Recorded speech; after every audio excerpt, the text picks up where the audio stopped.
So, welcome everyone. I'm Helen Richardson. I'm President of Sakadita Australia, and I'd like to welcome you all to this first Sakadita Oz meditation group. We plan to hold these monthly at this time on the second Sunday of every month, at least until the end of the year. We've invited teachers from different traditions. Today we have Zen, next month's Theravadan, and then a Tibetan teacher. Today we're very pleased to welcome Ven.Chi Kwang Sunim, a nun of very great experience who regularly gives meditation classes. She's the Vice President and Spiritual Advisor of Sakadita Australia and the founder of the Seon Centre in Kinglake in Victoria. Sunim has been a Bhikkhuni for 40 years. She studied in Korea for 20 years under the guidance of renowned Zen and Sutra teachers. The title for her meditation group today is Turning Back the Light, so as to untangle the limiting thoughts, beliefs and emotions that bind us. We've allocated up to an hour and a half, and after the meditation there will be time for your questions or comments.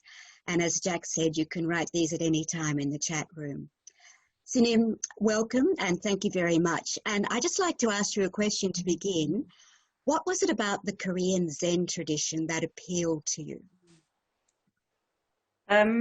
Well, I started in Theravada and some introduction to both Tibetan and Zen, the very early group of Aiken Roshi students who started in Sydney, and I was helping to start Wat Buddha Dharma.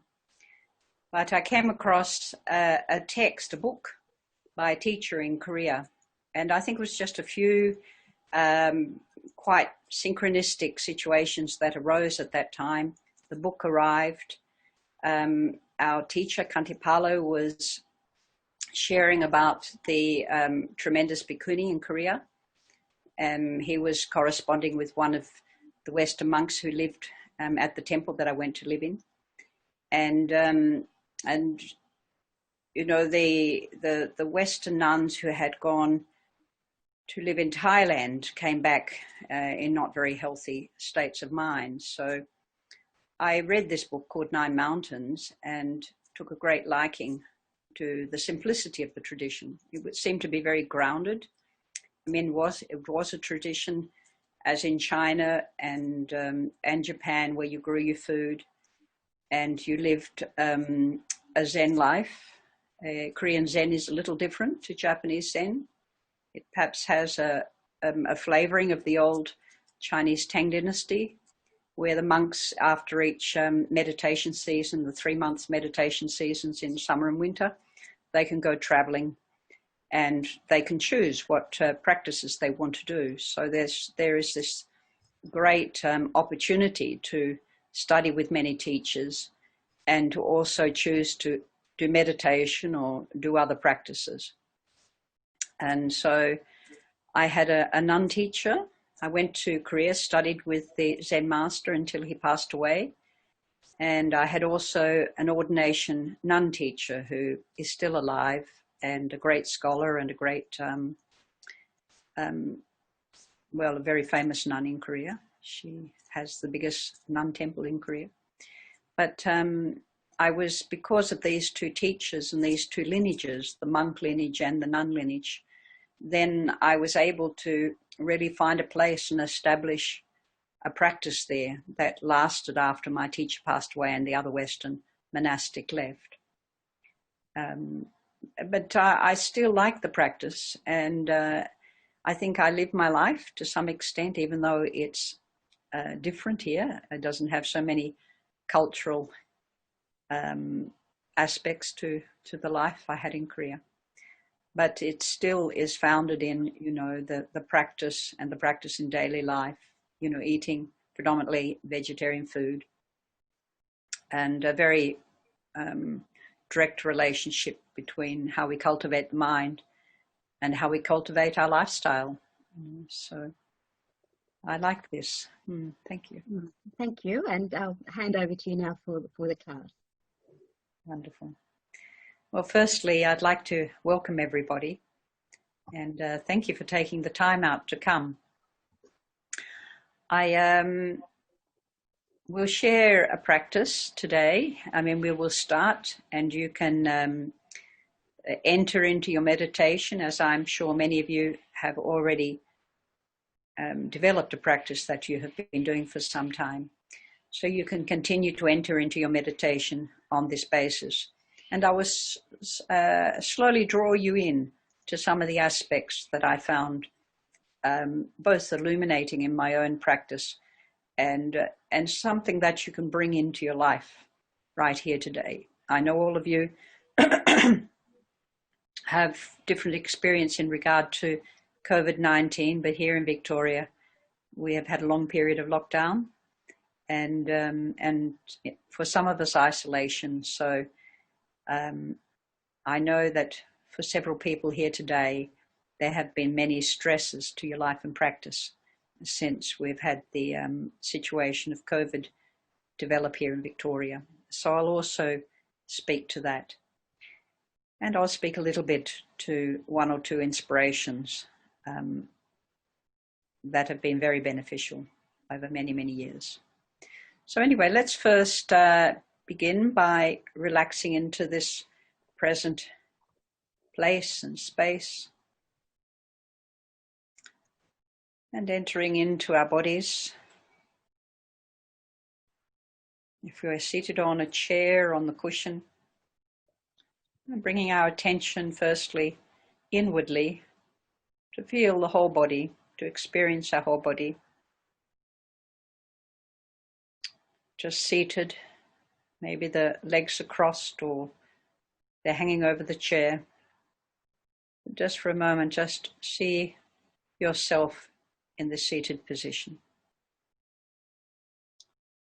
Just noting the alignment of the hips to the spine.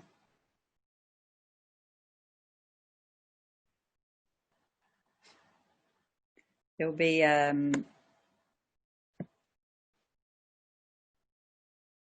maybe some little slight discomforts, or you may need to move. This is fine.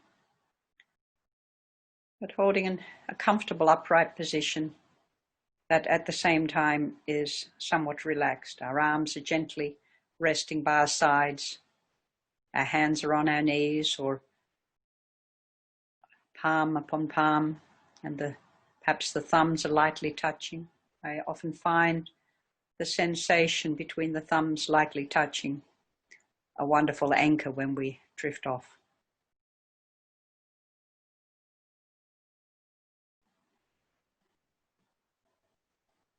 And just take a few deep breaths.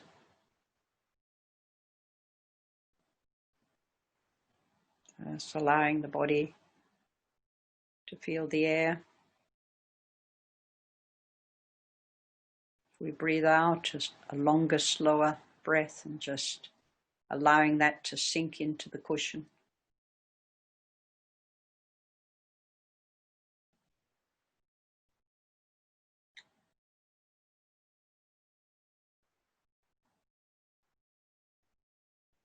Being aware of a wakeful presence. We're here to the best of our capability be awake and attentive, and allowing our observing mind to just rest on what is arising in this moment. So for a few moments, settle in with your natural breath, allowing it to flow in and out.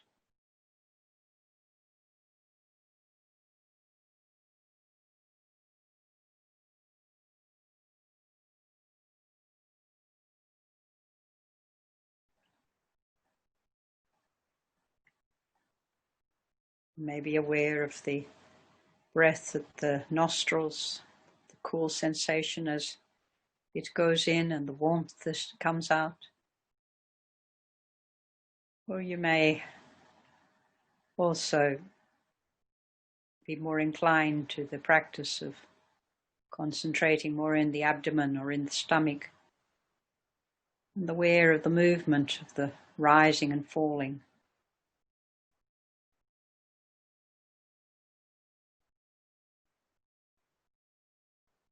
Particularly in the abdomen area where You can concentrate and center yourself.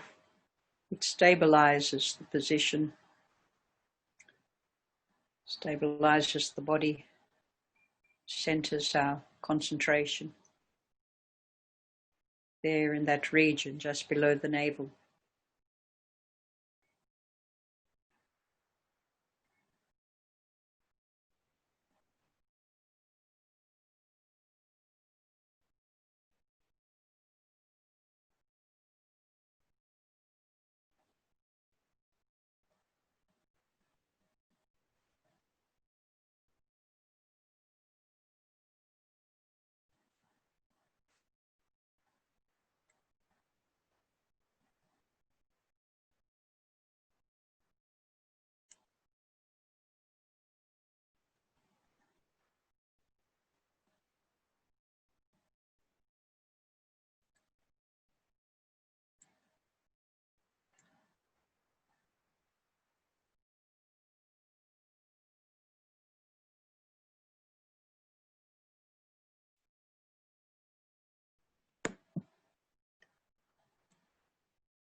If you have a concentration practice, or even a samatha practice, you can enter this in your own time, in your own way. But I'll continue to guide those of you who don't, and draw the rest of you back into the practice that I'm going to share a little later on.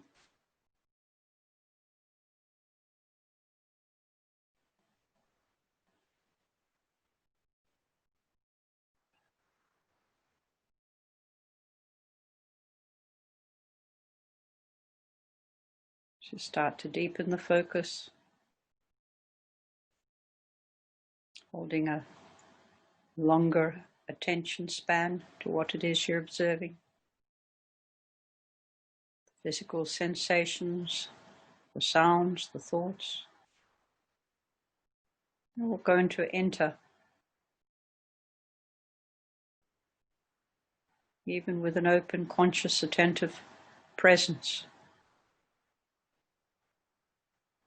the background, what it is we experience will still be present, be there.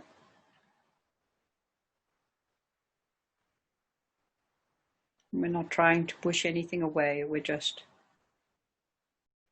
growing a focus in one place.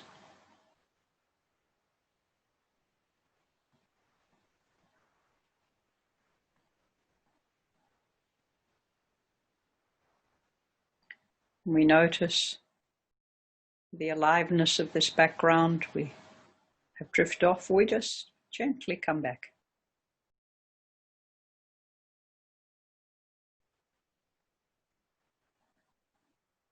Neither pushing them away nor entertaining with self-talk.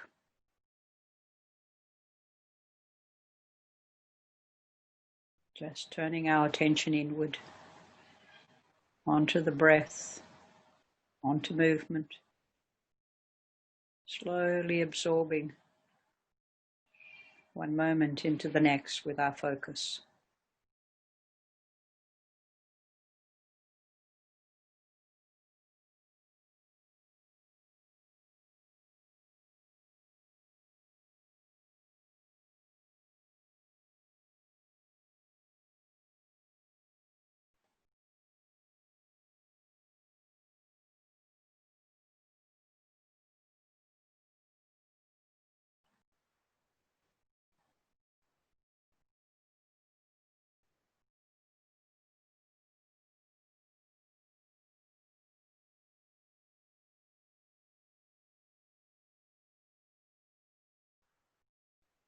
And as the breath begins to settle and quieten down, You also may notice some of the bodily sensations become more subtle, softer.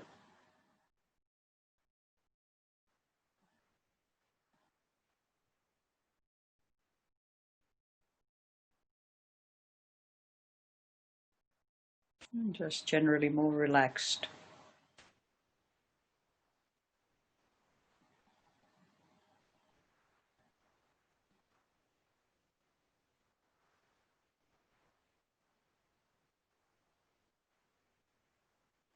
Still holding our focus on the object of our intention, be it at the nostrils, burning sensation,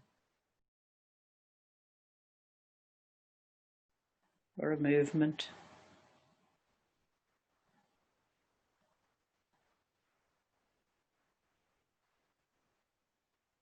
Or some other object of concentration that we're growing in this moment.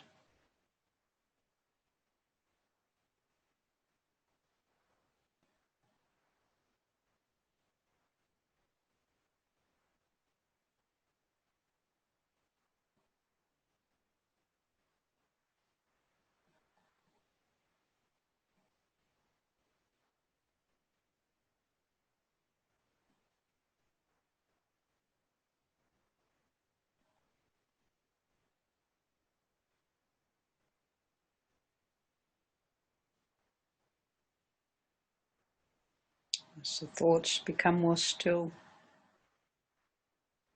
so too the attentiveness to this moment, focus, the undivided and unobstructed attention begins to grow.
And finding our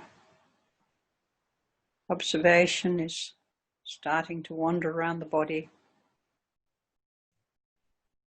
Just try and anchor it somewhere.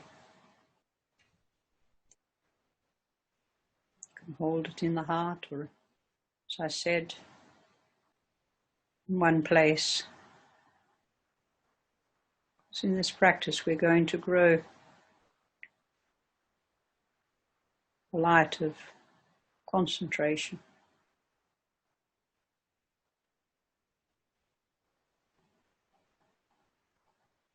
And an inquiry.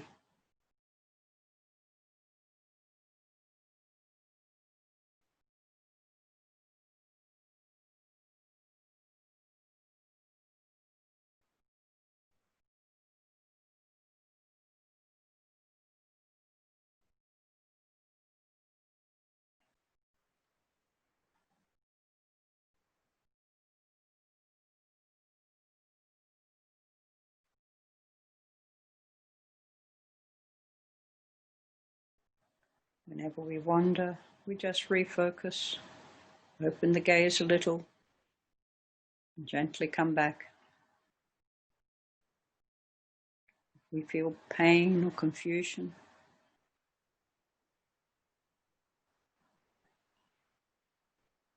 we can soften this edge by just simply observing, just holding a gentle presence right there.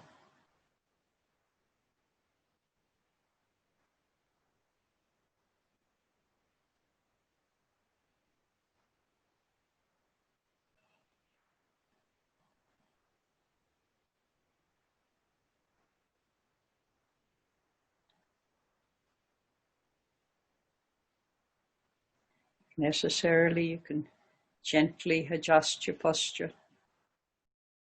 Just pause a moment till the agitation or the pain has been alleviated. And then bring back the focus to the primary point, the primary place of where we are concentrating.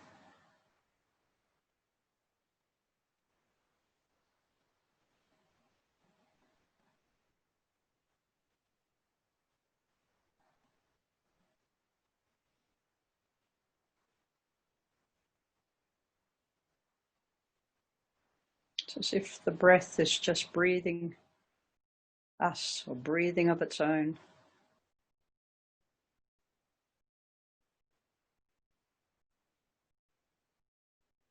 Various parts of the body merge as one. Subtle, pleasant sensation of tingling or lightness may arise. Not to put too much interest in it, just to noting in the mind, observing.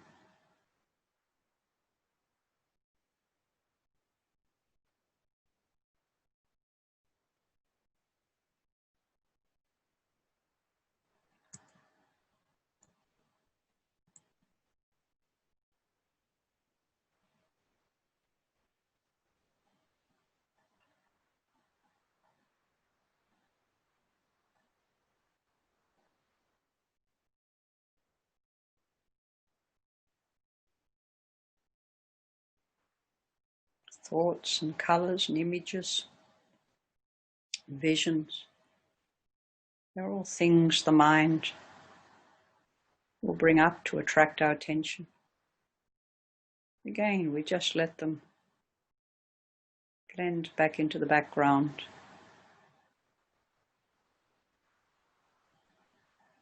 As we start to turn the mind inward,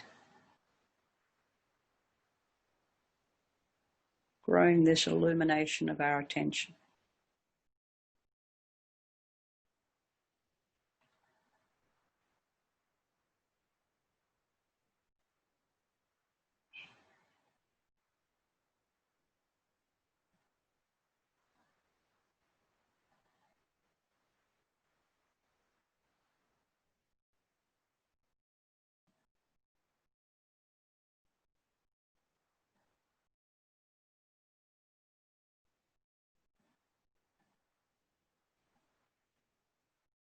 You can start to grow an inquiry by a simple question. What is this bright, curious thing that is observing right now? What is it that is paying attention?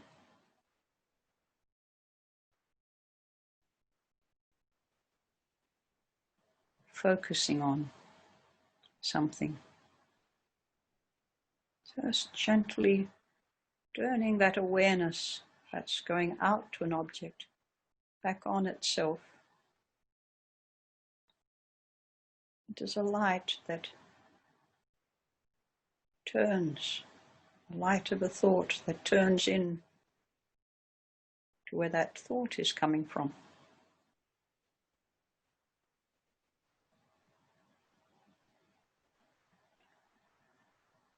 The more curious, the more intention we have to turn inward, and the stiller we become.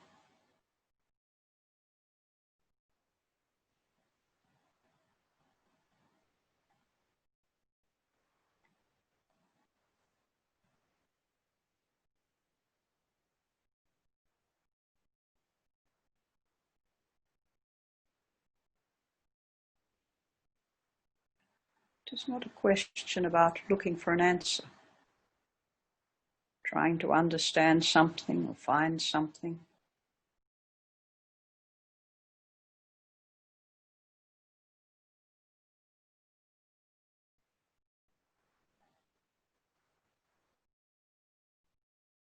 Just turning that light in to the unknown, the unobserved, as if we put a flashlight onto ourselves. We can't see anything there.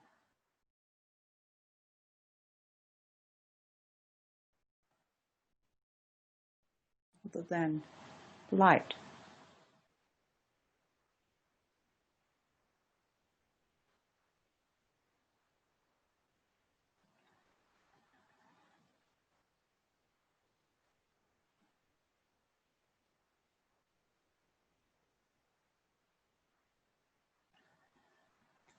Asking, what is it? Or what is this? It's like throwing a question deep into the unconscious mind, or throwing a weighted fishing line into the depths of the ocean, and holding gently the line and feeling for movement. We turn that question in and we see what it attracts, what it attaches to, what bubbles forth.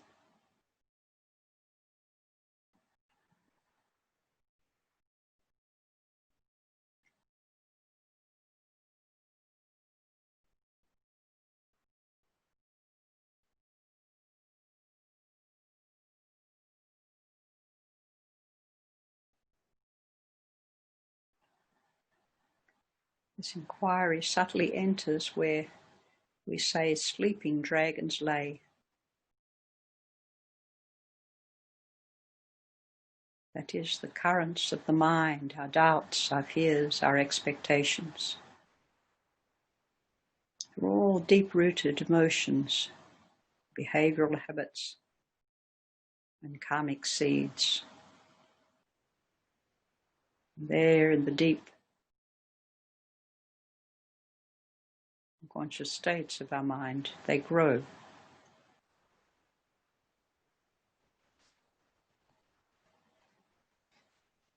My teacher expressed it in this way, casting a fishing line of 1,000 feet into the ocean of space. The clouds disperse, the waves settle, and the coral grows. The fish and the dragons sleep deeply and do not move. Load the ship full of the moon, pull the oar and depart. It is a poem about how to use this Hadoo, this what is. We've turned it in, we've cast it in. And with the mind still, the body still, the disconnections and the separations have merged together.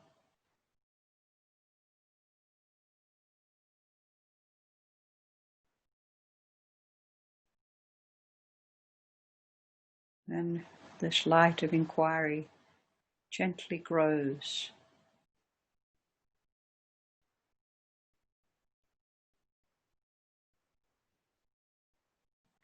Into a thisness, or suchness. It's very pervasive. It envelops.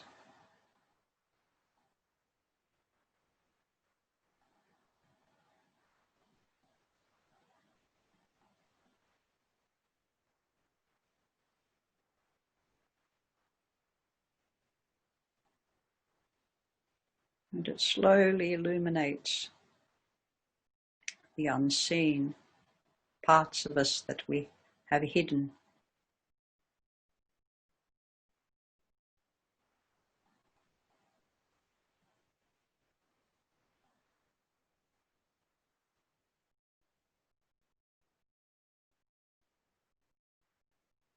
Just as the sensations of breath grow around the tip of the nose, deep in the belly, as they become smooth and fluid, consistent, so too the light of samadhi becomes vivid and strong.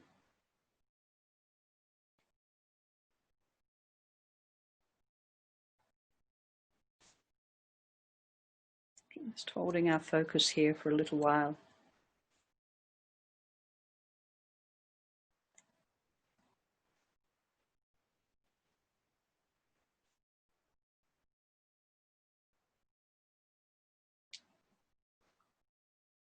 Not too tightly and not too loose.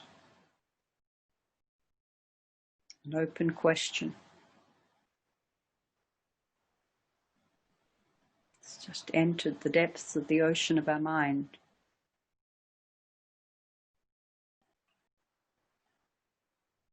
You can hold it there beyond judgment and expectation.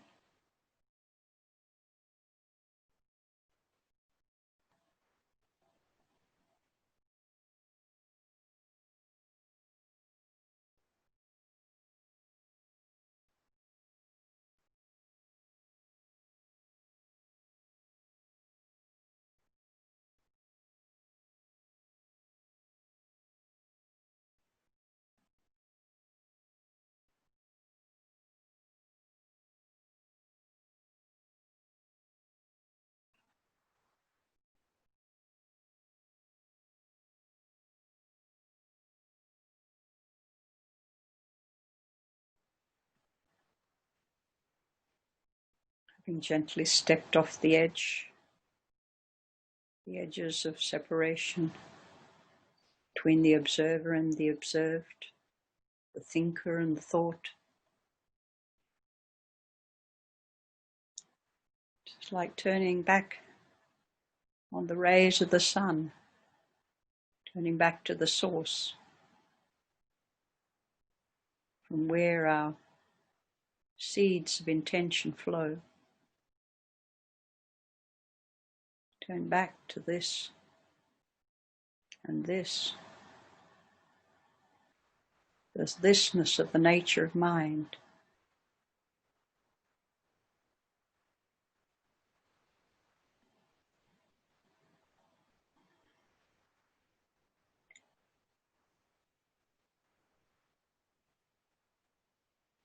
Many of you will have experienced the fruits of the freedom from your insights of practice.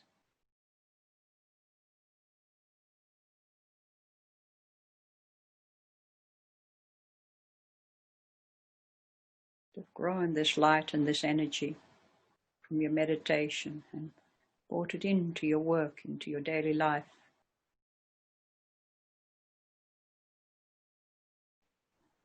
And when you touch this nature of mind, and you experience the non-dual, and the obstacles we find in life start to be reduced.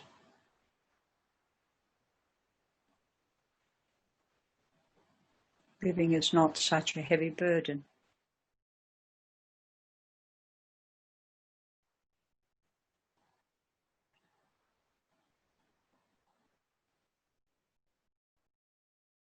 There's another small poem by my teacher. Having transcended all the intellectualization and perceptions, not even the single trace will remain.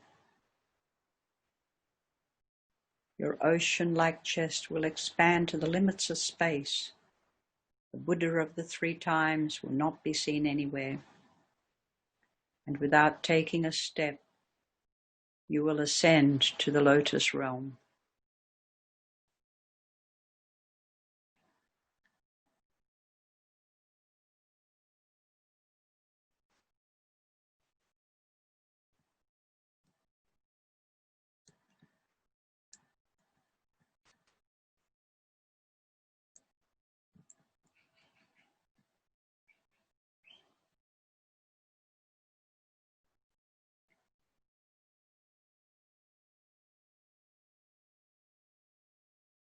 We're gently intuiting thisness or thusness, gently inquiring,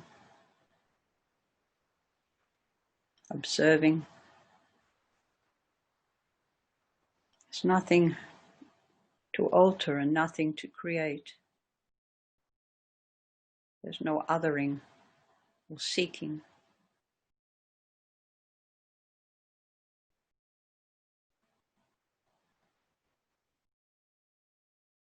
It's right here, awaiting our penetration.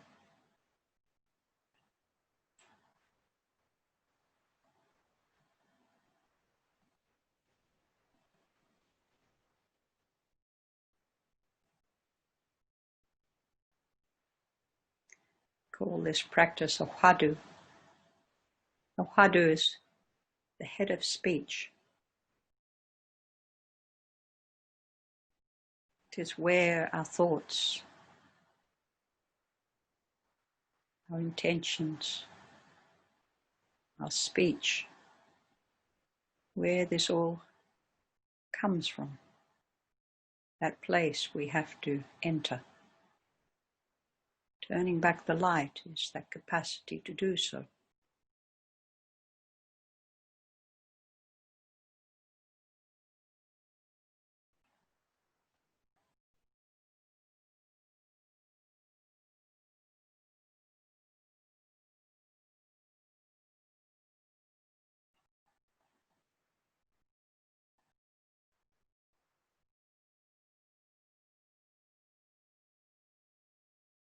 If your meditation has taken you to something more intimate, more tender, something bubbling up or a deeper memory unfolding for you, this is okay. Maybe unresolved emotions or sadness or a sense of aloneness. We just stay with that for a while. We smile into it. We say, yes, it's okay, I'm here. Meditation, we go into deep places and it brings up deep inner experiences. We come back into the body, come back into the thoughts, and we stay with them for a while.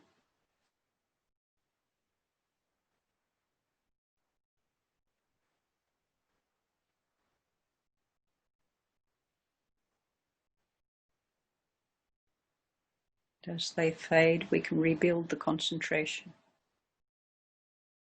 More attentiveness, more presence of light and wisdom. And once again, the observer turns the light back onto the observed.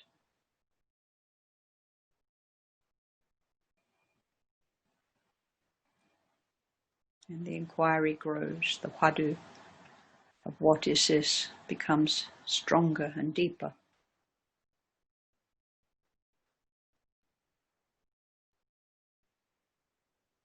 Some factors to consider when we practice in this way. When we're growing our practice and we enter a samadhi, or even perhaps a deeper state of jhana, an undivided sense of fulfillment or emptiness.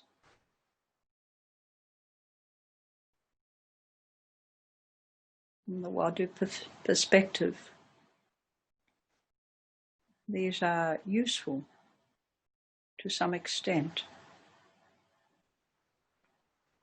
but to grasp for them or to stay in them too long, then the inquiry becomes weak and we cannot hold it throughout our everyday life. So Hadoo is used to integrate and naturally deepen our virtues, our capacities, It purifies and develops insight. And it inspires us to go to a depth with integrity. It helps us actually bring our practice back with strength.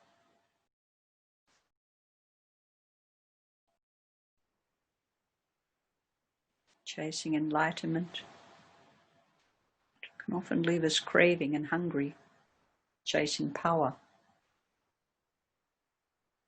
And we end up further away from awakening and fall into often delusive thinking. This practice reminds us there's nothing to gain, only the relinquishing and the letting go of the self, moment by moment, situation by situation. Fulfillment comes, by the way, through what and how we engage in the world, through developing the compassionate qualities that help alleviate suffering within us and within others.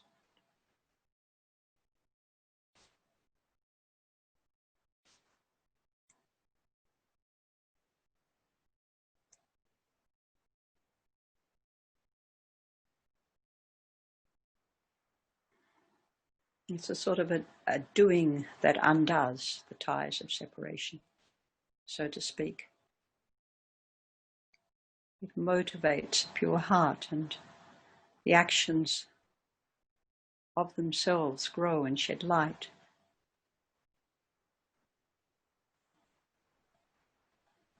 In most ordinary situations,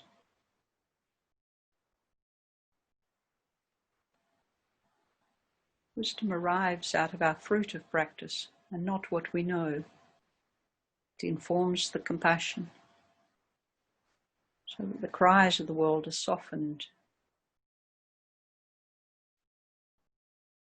and we can contribute in some way. So small acts of kindness, again and again, can have infinite repercussions, just as a small pebble thrown into a pond. We see the little ripples fill the pond. We're all pushed to our limits at times, and I know you're all very tired at the moment, many of you, especially those here in Victoria. And as we're looking into what it is like to be me right now,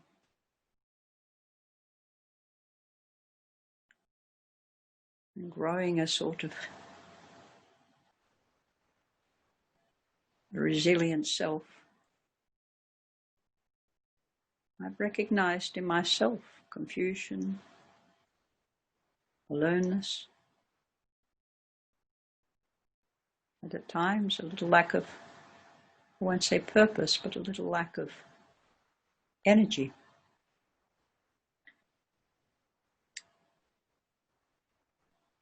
But still I keep my practice going and engage in my various connections with others. So we're all shining a light out there from this same source. We must remember that. Through our connection, it goes forth, whether we're aware of it or not.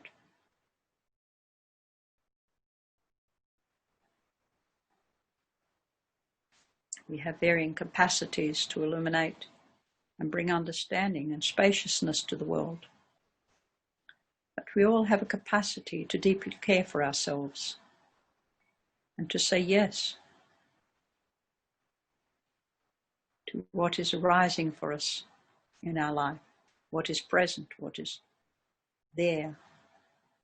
Whether it is something we like or not, we can at least acknowledge it.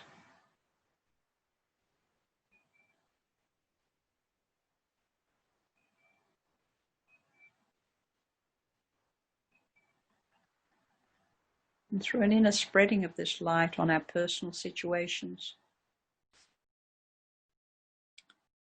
we can find quite a deep peace. Even in difficult situations such as now.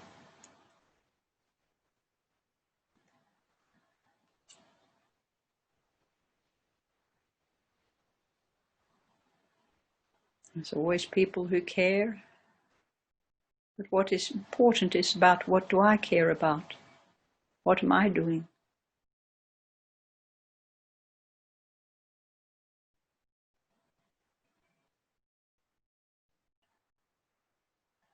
Self-compassion is not just about developing techniques or improving our lifestyle. Sharing what it is we have. Very interesting that although empathy is an aspect of compassion, and it allows us to understand the views and the feelings of others, we often develop what is called an empathetic fatigue. It's sometimes confused with so-called compassion fatigue. But the empathy, that empathetic feelings that many of us have, having to live with our families 24/7 and worry about those close to us who we may not see very often, it can have a very great effect on how we meditate and how we live our life and how we rest. Where compassion, on the other hand, with its qualities of patience and wisdom, kindness, perseverance, warmth and resolve, it enables us to utilize the light, this numinous awareness that we have to empower our work and the world and in the world.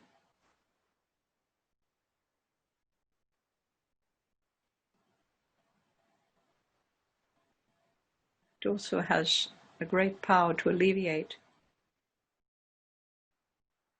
what we are denying ourselves, or what we are doing that is bringing more pain. So compassion can shed a great light just in our household, just in our practice, just in the very ordinary things that we do every day. And we never get tired. It's not like an empathetic fatigue. Compassion grows and gives you strength.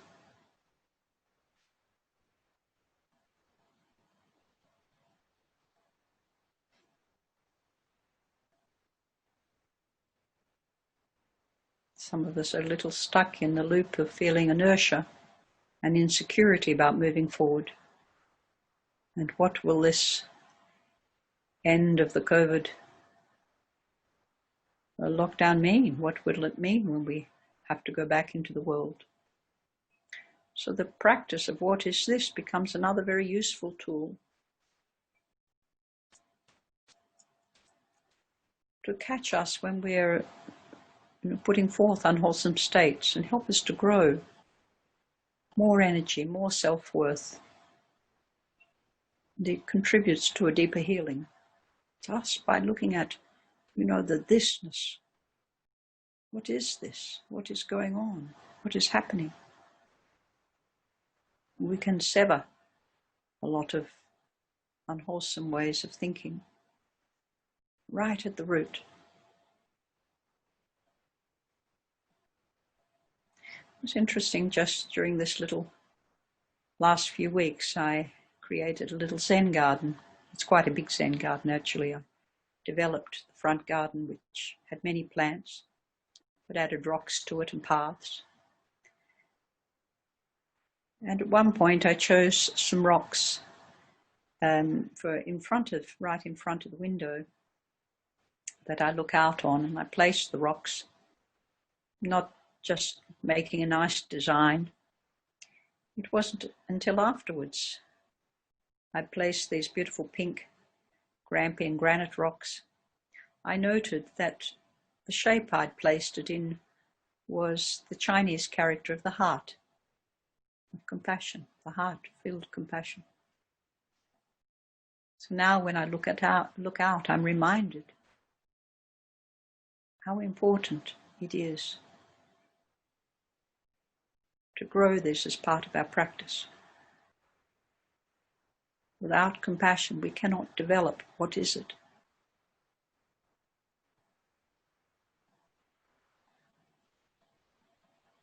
It has to impermeate our intention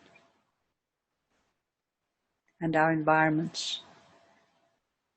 And it can in very mysterious ways. And just as it did when I made this little garden.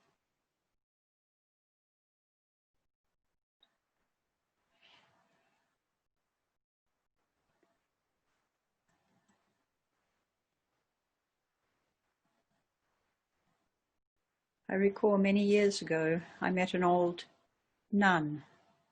I was quite young and she was 102. She'd built up a temple in a very important land in Korea. It was a historical site where many Buddhas and pagodas were built in a short time to ward off an invasion. She invited me into the room. She was a little deaf. And her disciples said, "Oh, a Kojengi has come to see you," which means a long nose, Western long nose. And she took my hand and she pulled it very close to her. She pulled me under her blanket that she was sitting on the hot floor and keeping warm with. And she looked at me very carefully. And she lifted her hand and she had a mala of white beads and one of black beads that she was rolling together, just rolling these two beads together, these two strings of beads together. And she said to me, "Let's just practice together." But it's that image of rolling the dark and the light that has stayed with me all these years. Rolling the good and the bad, the tough and the easy, the right and the wrong. It's all bringing together the threads that bind our lives, that nurture our lives. It's infinite conditions colliding, moment after moment, in connection, and passing away together. I always see this image, and I see her even to this day.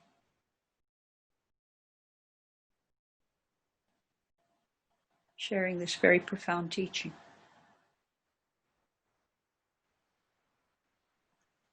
So when we are turning the light inward, several things happen. The first, in turning the light, the thoughts stop. That is called Samatara or shamatha. It gathers and calms the mind and focuses and develops in one place. Then if the samadhi, in the samadhi, the ceasing of thoughts happen, and we're no longer attached to views, then this is what is called turning back the light. If our attention on what it is, with this perceiving continues to grow, the images and the ideas, and we don't hold a single image or any other physical or mental states continue to permeate, then this is an awakening. It's a penetration of the mind. It's a liberation of mind. So turning back the light is the first stage of that.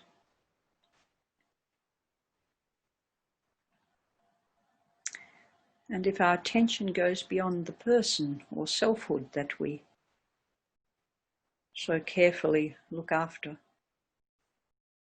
and our discursive views fade, then this inquiry of this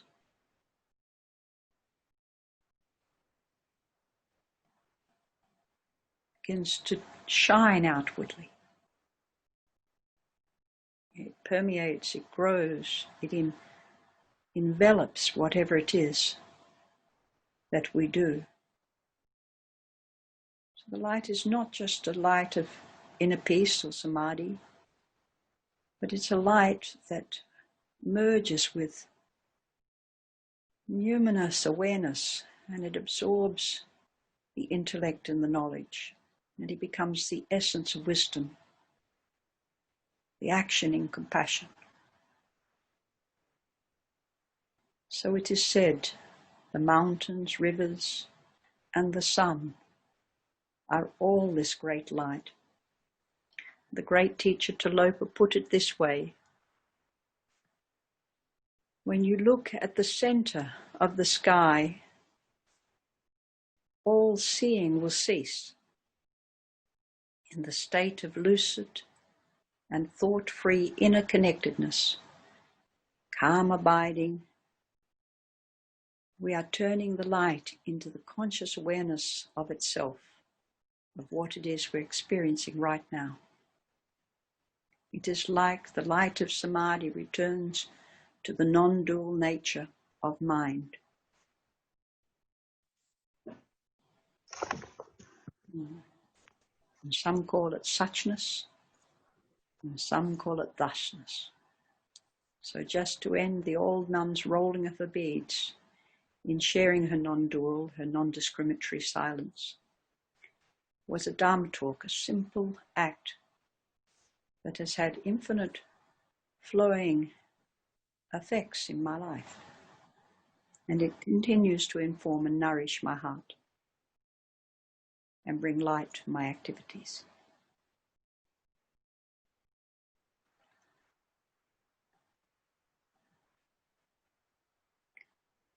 I was asked to finish at 6, and I think I have finished right on the dot. Your speaker is on, Helen.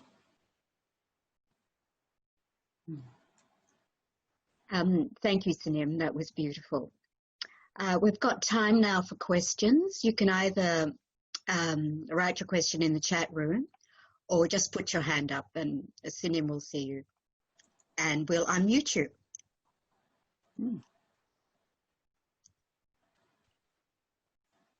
I think you're all still sitting in the samadhis. Well, Sunim, while people are thinking, can you tell us a little bit more? You've spoken about your Zen garden, a little bit more about your centre, your Seon centre, for those who are not in Victoria, perhaps don't know so much about it. Well, the Son Centre, actually, I came back and initially started down near Dalesford, and I moved to help some Korean community we had, and then I ended up here in Kinglake, the place in Emerald we moved to. We couldn't get a permit, and Kinglake is like a little hermitage. It's a very beautiful land and has a river and a waterfall. So in some ways, it's not the big, magnificent place we had in Dalesford or even Emerald, but it is in a very tranquil and a beautiful environment. And over the time of the bushfires, I spent many years helping the community here with, what was needed and various committees. And then also being so far from the city, I have also spent a lot of time going to teach off the mountain. So I am up a mountain. And in recent years, I have put some time into making a lovely hall. This was a little temporary hall we had here, but I have now a beautiful hall outside. And I didn't sit there today because I didn't think the internet would go that fast. So, but we just put heating in the other day, and we had our first memorial. I have done a few other ceremonies there, such as Buddha's birthday. But to now, you know, we have at times had little retreats and various work bees and various special Buddhist days, ceremonies here. And people come and visit throughout the year. It's one of those sort of places where little groups of people come up to say hello and have a walk in the forest and enjoy the gardens. So my little Zen garden, I mean, there is quite a lot of gardens here, which we try to manage. The little Zen garden's the sort of latest part of that. It's certainly a big undertaking, and thank you for what you're doing there. We have a question from Silla. It's, can you describe what you mean by turning back the light? I was trying to do that in the talk. I think my whole talk was about turning back the light. Maybe your meditation was somewhere else, so I'm not going to repeat the talk. But I would suggest you watch it again. The turning back the light is where, you know, mostly our focus is going out. All the time it's going out with our sight and our hearing and what it is we are doing in the world and how it is we're communicating with the environment around us. So our attention is constantly going out. The point of turning back the light is to turn back within ourselves to understand where the consciousness flows from, where all the seeds of our karmic seeds of habits and behaviors and thinking, where does this come from? I mean, there's many forms of meditation, and in some way, whatever you do, if you start entering samadhi, you will start to turn back the light. But the slight difference with the Hadoo practice, or even with the Koan practice, is that you grow a very strong inquiry, and the inquiry prevents you to becoming too complacent or just aiming for peace in meditation. And the inquiry also takes you out of this self-view, you know, just about me and my practice and what I want in life. It takes you into a much more universal view. And that's where the compassion, so when I talked about the compassion, these two go together. The inquiry develops the compassion, and the compassion develops the inquiry. And so turning back the light is the ability to grow this inner wisdom, inner light. Until you have an experience in Zen, we talk about breaking through the barrier, breaking through the ignorance, until we crack the egg, so to speak, crack the shell. And then you're always illuminated. You always are in a place of wisdom and balance and have a capacity to have a lot of energy, to do a lot of things from the right intention. And I can't see who's asked the question. It's Silla. Is it useful, Silla? You can unmute yourself. Yes, if you ask a question, it's good just to unmute. I can't see who it is. Yes, it's me. And yeah, that was a very good answer. Thank you very much. Oh, good. Yeah, that was great. Okay. Any other questions? Just put up your hand. It's probably easier at this stage. Yes, we don't have Jack here now to find where people are.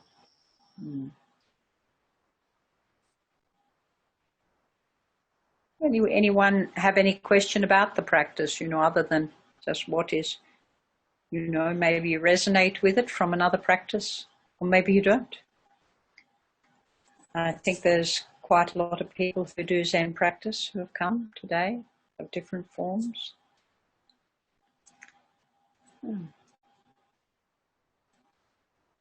Very quiet. I put a question in the box there about the need for a guide to learn to practice Hadoo. You know, is it necessary, do you think, to have an experienced guide? Yes, to initially, usually we do go to a teacher. We do find a teacher who can help us have that initial experience of, it's an experience where the mind goes into a state of deep stillness and not knowing, but it's where they instill an inquiry into you. At that moment, you know, it's a place where the self is vacant for a little while. So it does help in a way to have, is that Meg who we're talking to? Yes. Yeah, hi Meg. It does help to have a teacher at the beginning, but I think some people come to, I felt I had already had an experience of what Hadoo was before I went to Korea. So I think that's what attracted me. When I read the Book of Nine Mountains, I instantly understood what they were talking about. So I think there are people who have practiced a long time who would already have developed a core personal inquiry. You know, what is part of a range of inquiries to do with that? You know, there's many different Hadoos, but what is part of a group, you might say, of a certain sort of inquiry. Sorry, Helen. Oh, so it's a type of meditation. It's one of the Hadoo is the difference between maybe the Hadoo and a Koan. Koan was a later development of the old Zen masters' teaching, so they had always a dialogue between the teacher and student, and then you would contemplate and develop an inquiry around that dialogue. With the Hadoo, it was shortened, so you would have the dialogue to start with maybe, but it was always shortened down to a very essential focus. And in this case, this is the most essential, the thisness of every situation. But the what is this is the actual inquiry. Thisness just takes you, you know, when I meditate, I often just go into this and this. But the actual inquiry is a little bit larger. Yes. So those of you who might do, say, a mu koan, you know, why did Jashu say mu? Then, you know, the why did Jashu say mu would be the actual Hadoo, but mu itself would be the core essential part of that Hadoo. It's the penetrating, what they call the primary point or the critical point. It's the penetrating factor. It has a capacity to slice between, you know, the thoughts and ignorance. It can develop a great strength and capacity to, you know, sever, so to speak, ignorance. Thank you. Any other questions or comments or sharing of experiences? Perhaps just put up your hand if there is.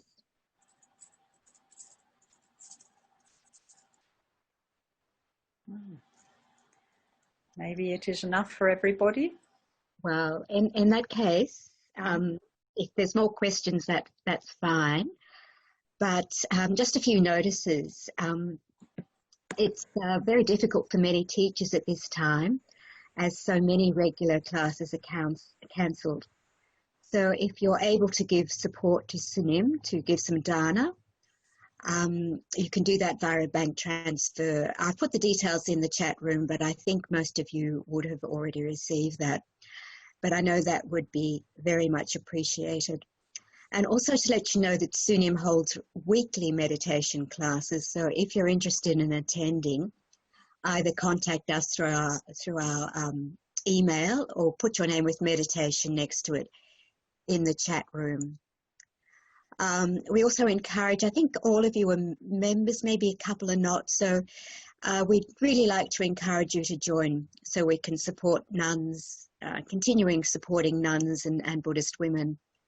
At the moment we have a membership special. $40 will take you to the end of 2021 with a concession rate of just $25. And next year should be an exciting one. We're hoping that the international conference in Borneo, which is scheduled for December, can go ahead. And again, you can join up on our website. I've put sakaditaoz.org on in the chat room. As many of you know, the effects of COVID-19 are particularly profound in India. And at the moment we are supporting Red Kangaroo, which is an Australian charity based in India, near Varanasi, and that is currently handing out food parcels to the needy. And we're hearing some pretty dreadful stories of what's happening over there. Sadly, there's been suicides and the families are really struggling. Now, both Ven.Chi Kwang and our treasurer Sharon can vouch for this charity. They know the nuns who run this, and any support you can give would be, again, very much appreciated. And you can do this again through our website, and those details are in our chat room. Finally, something a little bit different. If you enjoy the teachings of Sharon Salzberg, I don't know how many of you know her, anyway, she's written a very well-known book about loving kindness. It's been suggested that we set up a book club to study her most recent book, which is called Real Change, which is published this month. And it's a book club that you get, it's guided, you get audio and videos from the Insight Meditation Society. Obviously, people would need to buy the book and read it, so we're talking about a little one's future. But one of our members, Kim, has suggested this. Again, we've put Kim's email in the chat room if you're interested. But Kim, I wondered if you'd like to say anything about it. Kim? You're muted. You have to unmute yourself.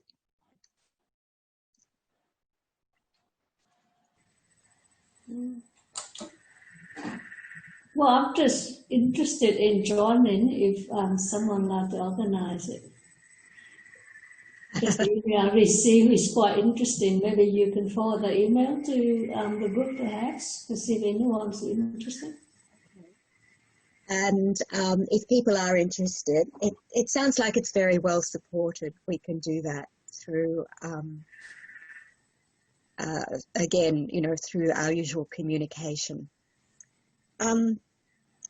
Just before we wrap up, there's still time for questions. We've got another 15 or so minutes. Eric, I think, has got a question.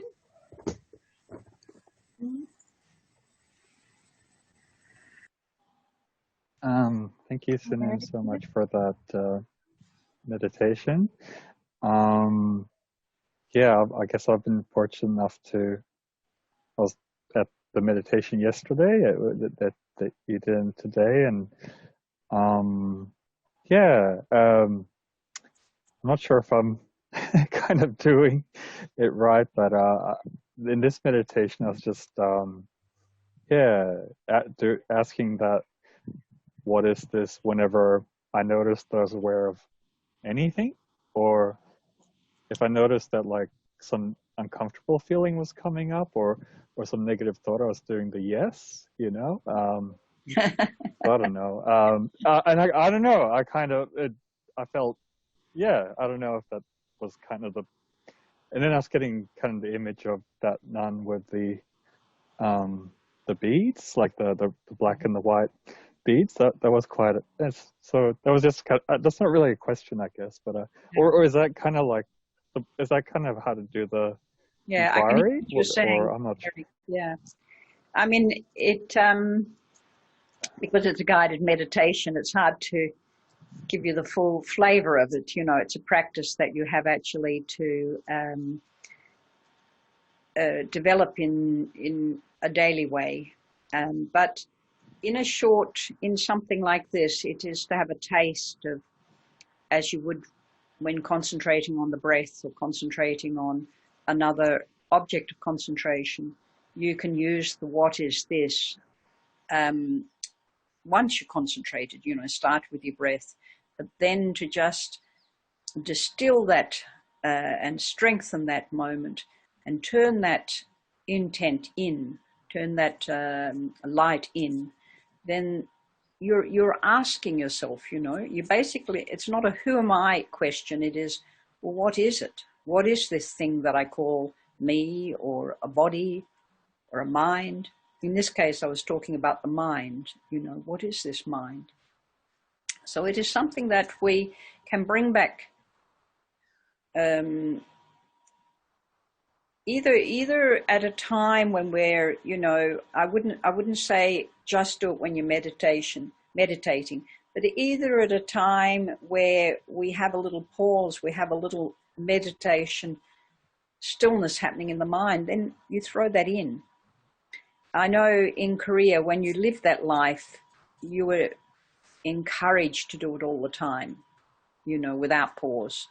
But what happens is it becomes what's called a sensation of inquiry.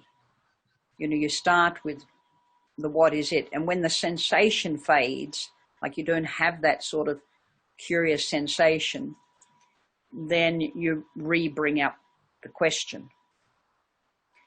So a little hard to, to really give a real essence of it. I mean, yesterday's meditation, which was about yes, you get that, yes, I'm here with what I'm doing. This one is not so much an acceptance. This one is a question. It's asking of you. It's asking you to do something. And so it does require you to develop an attention to inquire, to look into it. But it can develop on that sensational level. Sometimes when I've done it in retreats before, I've used different, current sort of ideas for Hadoo, like losing your car keys or something like that. It doesn't matter what you do. You wake up in the morning, you put your slippers on, you go to the toilet, you clean your teeth or have a shower. From the time you wake up, you're thinking, where did I put those car keys? Especially if you couldn't find them the night before and you've got to get out of that house at 8 o'clock in the morning. You have an urgency about finding them, so yeah, it can develop. It can develop, depends on how urgent you are to have liberation, but it can develop with that intensity and that inquiry, and it can develop with just the sensation. You're just curious about it, Well, there's this very subtle thing. You look at something and there's something that catches you looking, and you look back on yourself. What is it that's looking? What is it that's eating? What is it that's holding the fork or the knife? Or what is it that's walking? We take all of this very much for granted. So it is a self-inquiry. It's a self-investigative inquiry about, what is it that's, talking to you right now? What is it that's listening? Okay. So, but thank you for that question, because that would help to elucidate some of what others would be thinking too. Thanks, Eric. Any other questions? Yes. Jill. I'm in the dark, so you probably can't see. Jill, I'll just bring you into the light. You're a silhouette. I've gone. I can't see Jill. Jill.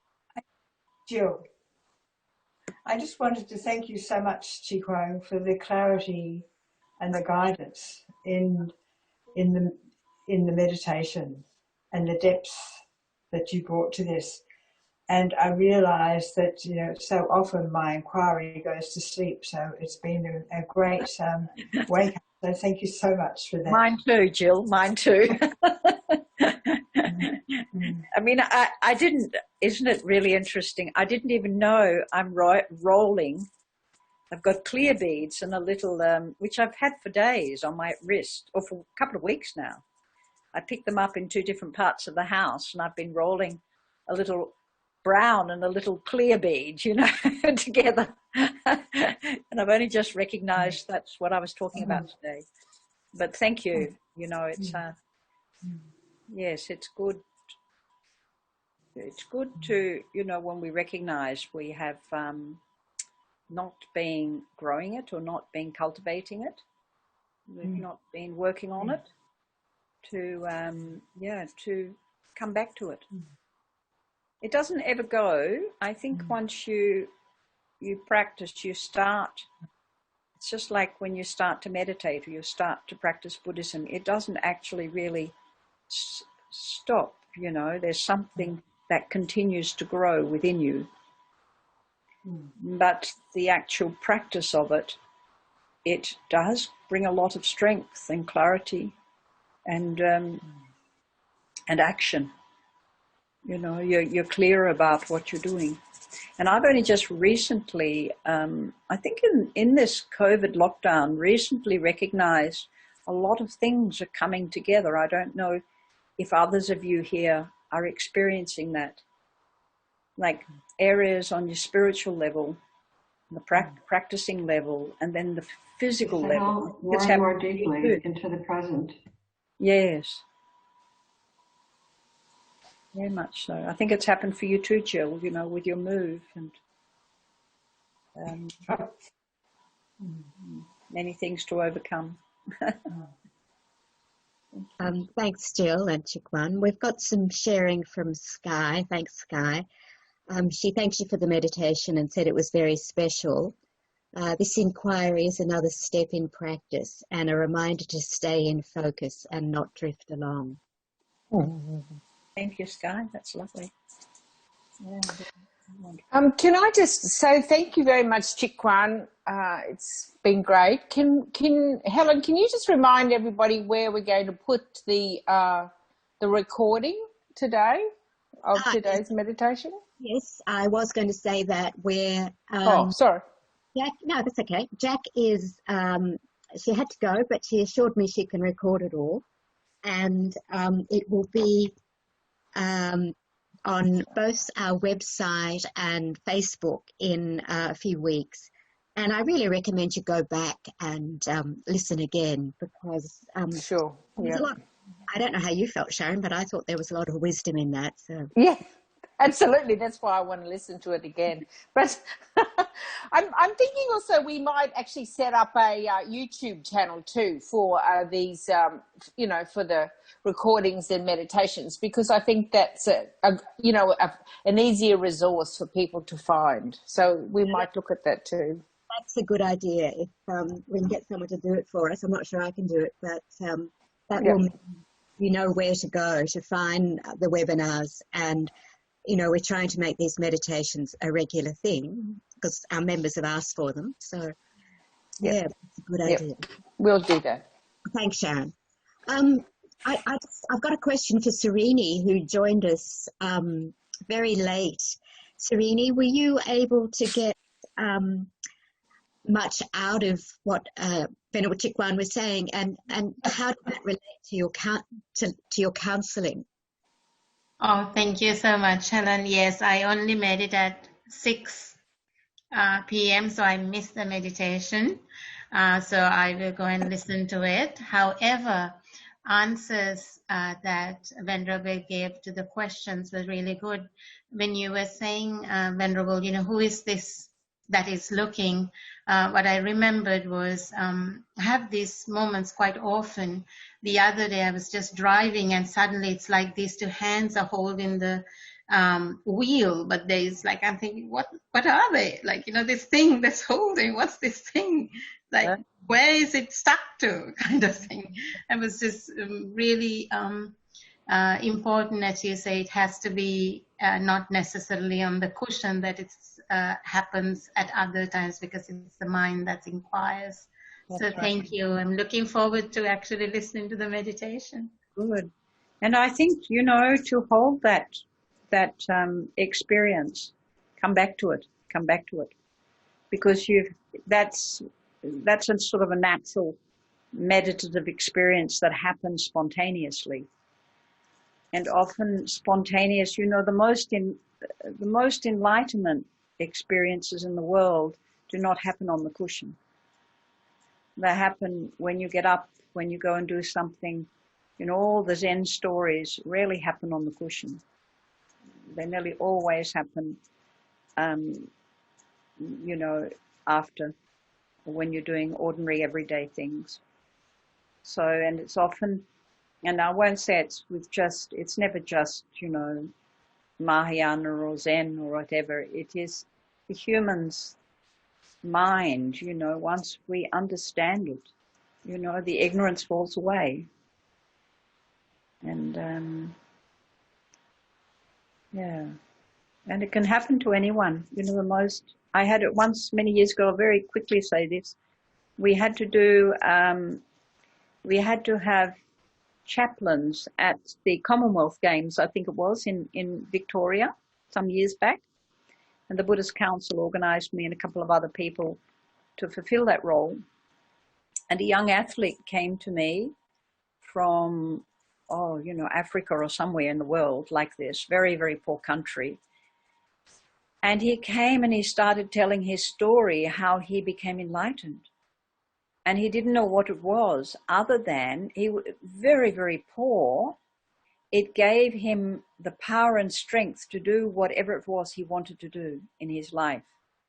And he wanted to be an athlete, and he just created with nothing, lifting rocks and running, and he created his own capacity to perform. I think he was a runner. And he won a medal at these Commonwealth Games, but he came to tell me his story. It was very profound. And I asked him many questions, and he certainly had very, very profound experience of that total interconnection, where nothing was separate from him. So, we can all do it.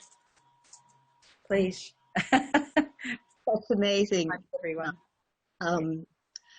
I'd also like to really welcome Liv, who's joined us today. Liv has not been well, and it's good to see you, Liv. You're looking much better, and thank you very much for joining us. I'm not sure if you want to say anything.